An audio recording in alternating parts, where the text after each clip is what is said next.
नमस्कार दोस्तों, मैं Aakash Modanwal news update UP UK से। चलिए जानते हैं इस वक्त की बड़ी खबर।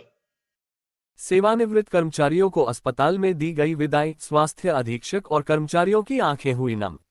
बता दें कि अमर शहीद राजा जेलाल सिंह शौसैया संयुक्त चिकित्सालय में लगातार 8 वर्षों से अपनी महत्वपूर्ण सेवाएं देने वाले सुभाष चंद्र पांडे चीफ फार्मासिस्ट को सेवानिवृत्त होने के उपरांत मंगलवार अस्पताल परिसर में स्वागत और सम्मान किया गया।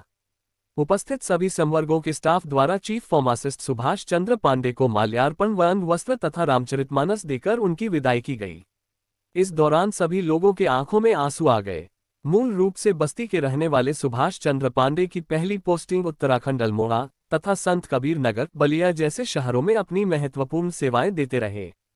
2016 में सुभाष चंद्र पांडे अत्रौलिया शौसैया संयुक्त चिकित्सालय में चीफ फार्मासिस्ट के रूप में आए और यहां लगातार 8 वर्षों तक अपनी जिम्मेदारियां का बखूबी निर्वहन करते हुए महत्वपूर्ण सेवाएं दी। 2016 से 2024 तक 37 वर्ष 6 माह तक अपनी सेवाएं दी। भावुक स्वर में उन्होंने कहा कि आज मेरे पास कहने के लिए कोई शब्द नहीं है। यह अस्पताल मेरे घर जैसा था। यहाँ के लोगों का प्रेम और स्नेह मुझे बराबर मिलता रहा, कभी कुछ महसूस नहीं हुआ। यहाँ के सभी लोग अपनी जिम्मेदारियां का निर्वहन अच्छे ढंग से करें। आज मुझे दुख इस बात का है कि मैं आप लोगों को छोड़कर जा रहा हूं, लेकिन मेरे किए हुए कार्य सदैव लोगों को मेरी याद दिलाएंगे।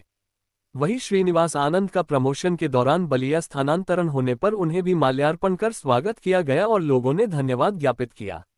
इस मौके पर चीफ फार्मासिस्ट विवेकानंद चतुर्वेदी, धर्मेंद्र, राजेश, संजय, संतोष निगम, ममता, प्रेमा यादव, आराधना, अलका, कंचन, प्रेम शिला, सरिता, संजय मिश्र, पंकज पांडे, दिनेश पांडे, शशिकांत उपाध्याय, अखिलेश, सोनू पांडे, राघव वर्मा, सुनील, प्रतीक पांडे, प्रदीप यादव, अंबिका, डॉक्टर संतोष, डॉक्टर गुलाटी आदि लोग भी मौजूद रहे।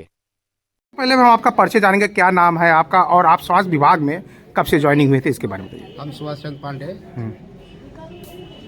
स्वास्थ्य विभाग में आप कब से ज्वाइनिंग हुए थे, कौन सन से, और क्या क्या चुनौती कहाँ थे और क्या आपको सबसे अच्छा लगा? यहाँ पे भी आप काफ़ी सालों से थे, उसके बारे में थोड़ा बताइए। हम जो है 20 जुलाई तो 1987 को जो है जो वो अल्मोड़ा में ज्वाइन किए थे। इस समय जो उत्तराखंड बन गया है, वहाँ से हम बलिया आए। बलिया से फिर जो है संत कबीर नगर गए। संत कबीर नगर से महाराजगंज से फिर जो है यहाँ शौसैया संयुक्त जिला चिकित्सालय तरौलिया आजमगढ़ में यहाँ आकर के ज्वाइन किए।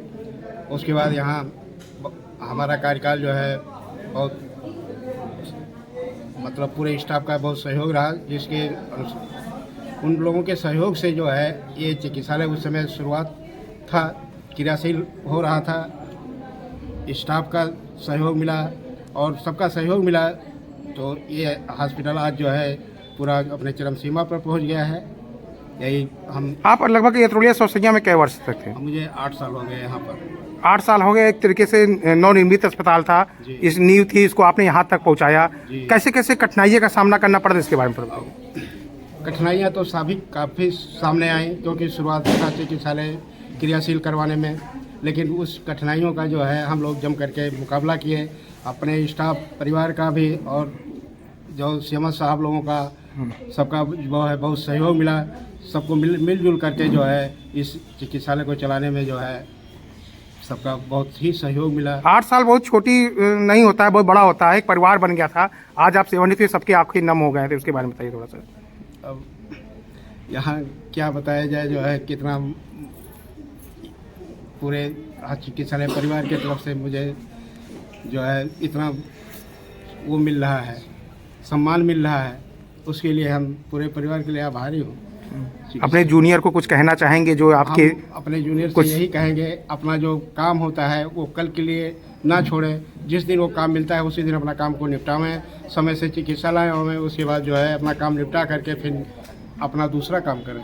ठीक सर, आज अपने शौसैया हॉस्पिटल में विदाई समारोह क्या है, ये कौन सेवानिवृत्त हुए हैं और कब से अपने अस्पताल में थे और क्या क्या इन्होंने अपने ड्यूटी काल में क्या क्या किया, इसके बारे में?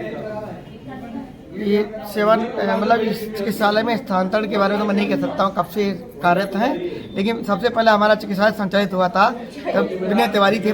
उनके बाद विनय तिवारी का चार्ज श्री सुभाष पांडे जी ने लिया, तब से कार्यरत है और मेरे साथ 2 साल इनका कार्यकाल रहा है। अच्छा कार्यकाल रहा है। क्या रहा 2 साल में? आप इनकी कोई ऐसी चीज़ बताइए जो आपको बड़ी अच्छी लगी हो और यादगार है आपके लिए, जैसे अभी आपने संबोधन करते हुए भावुक हो गए इसके बारे में। इनके एक व्यक्तित्व को मैं तारीफ करूंगा, हमेशा रहे हर परेशानी में व्यक्तित्व में मतलब मुस्कुराते हंसते रहे और कार्यों का संचालन बड़ी बाखूबी से कुशलता कार्यकुशलता के साथ में संपादित किया। और इनकी जो है क्या कहना चाहिए अनुशासनहीनता, अनुशासन में रहना और समय से समयबद्धता, इनके अपने आचरण में रहा सेवा कार्य में, इनकी मैं बहुत प्रशंसा करता हूँ। जैसे कि अभी आप संबोधन में भी कह रहे थे कि जो अभी जो लोग हैं यहाँ पे उनको क्या क्या बताना है, जैसे जो इनके काम मेडिसिन में जो काम थे इनको क्या क्या अभी और लोगों को जानकारी चाहिए इस चीज़ के लिए। जैसे इनके जूनियर्स को, इनके सालों के सबसे सर्विस कर्मचारियों को कहूँगा कि समयबद्धता एक बहुत ही जरूरी है। अपने ड्यूटी समय में समयबद्ध तरीके से आना और समयबद्ध तरीके से कार्यों का निष्पादित करना एक कर्मचारी की कार्यशैली होना चाहिए।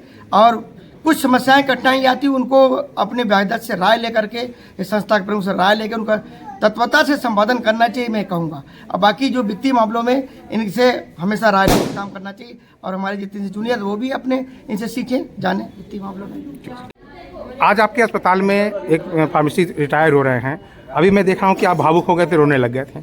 इनकी कोई ऐसी यादें बताइए जो आपको मोशन पे ले आई। देखिए 2019 में जब मैं हॉस्पिटल में आया तो आप यहाँ पे उस समय चीफ फार्मासिस्ट के साथ साथ बाबू का भी काम देख रहे थे। तो मैं अवनी परस से यहाँ जब नियुक्त होकर आया तो मैं इनके पास आया और पैर छू करके हमने पूछा तो उन्होंने कहा कि काम करेंगे कि नेतागिरी करेंगे। इनका पहला था तो हमने कहा नहीं सर, काम करेंगे और आप जैसा सिखाएंगे आपके सिखाए हुए रास्ते पे चलेंगे। और कभी महसूस ही नहीं हुआ, अब हमारे पिताजी नहीं हैं लेकिन एक पिता की तरह इन्होंने हमें जो भी हम लोगों का काम रहता था, जितने कर्मचारी, मैं अपनी ही बात नहीं करता हूँ, जितने कर्मचारी हैं कोई आवश्यकता हुई, कोई बात हुई, घबराने नहीं देते थे। कहते थे डट के मुकाबला करिए, कुछ नहीं होता है, सब सिस्टम का वो होता है, आप लोग डट के मुकाबला करिए और अनुशासन में रहिए। सबसे बड़ी बात इन्होंने सिखाया कि अधिकारी के प्रति प्रोटोकॉल क्या होना चाहिए, अनुशासन कैसा होना चाहिए, वो रहा। और कभी महसूस ही नहीं हुआ कि हम लोग यहाँ नौकरी करते हैं। और जब से सीएमएस साहब भी आ गए हैं, इनका भी मतलब 2 साल से है, इनका और ये दोनों लोगों का जो कॉम्बिनेशन था, अभी आप देख सकते हैं कम समय में सीएमएस साहब के साथ आप रहे, लेकिन सीएमएस साहब के दिल में वो जगह थी कि आज आंखों में आंसू आए।